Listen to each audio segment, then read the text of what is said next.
Let us simplify. In parentheses, we have r squared s to the sixth.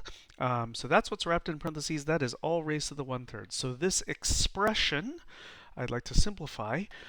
Maybe just off to the side before we get started with the answer here is just a reminder. It depends on exactly what letters a book would like to present this formula in, but one often way that this formula is presented on one side is two things multiplied together in parentheses, and outside the parentheses is an exponent. Then you can apply the exponent to each of the pieces individually. So um, I want to comment that the expression we were given looks like the left side of this formula. The a is r squared, and the b is s to the sixth, and the n is 1/3. So one line down here after an equal sign, I'm going to rewrite this expression completely to look like the right side. Using the a, b, and n that I just mentioned a moment ago, the a was r squared, and that will get raised to the n. The point of using the parentheses here is the a was more complicated than just like a single thing, like as in just an r. It was an r to the 2. So it helps to wrap this in parentheses so it doesn't accidentally look like it says r raised to the like mixed fraction 2 1/3 or something accidentally like that. So it makes sense to use the parentheses there. And the same deal here, right? So for the b, it's a complicated b. It's not just s, it's not just 6, it's s to the 6th. So wrapped in parentheses, raised to, what did we say n was? N was back here, it was 1/3. So like that, right? The whole point of what this is trying to convey is two things multiplied together, wrapped in parentheses with an exponent outside. You can apply the exponent to each piece. So that's what we did.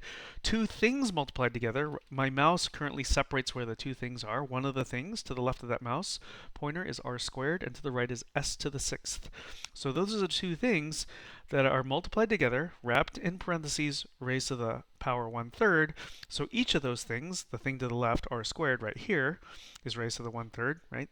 And then also the other thing, the b, in our case s to the 6th, is raised to that exponent 1/3. Now we have a property. It's often written like this in some algebra books: a to the m to the n. So when you have base raised to exponent wrapped in parentheses raised to an exponent, you get to multiply the exponents together. So we get to do this right here. I'm going to show all my steps. This is r to the 2 times 1/3. And then same deal here, s raised to the 6 times 1/3. Now, I'm actually going to write a little bigger just because this looks so tiny. But this 2 times 1/3 doesn't mean times by 2 on top and on bottom. This is actually 2, like what 2's value is. 2 over 1. And there's still that times 1/3. And I'm going to do the same here in the exponent space. So s raised to the power, replace that 6 with a 6 over 1, copy the times, copy the 1/3. And the deal with multiplying for fractions is you get to multiply just straight across. 2 times 1 is 2. 1 times 3 is 3.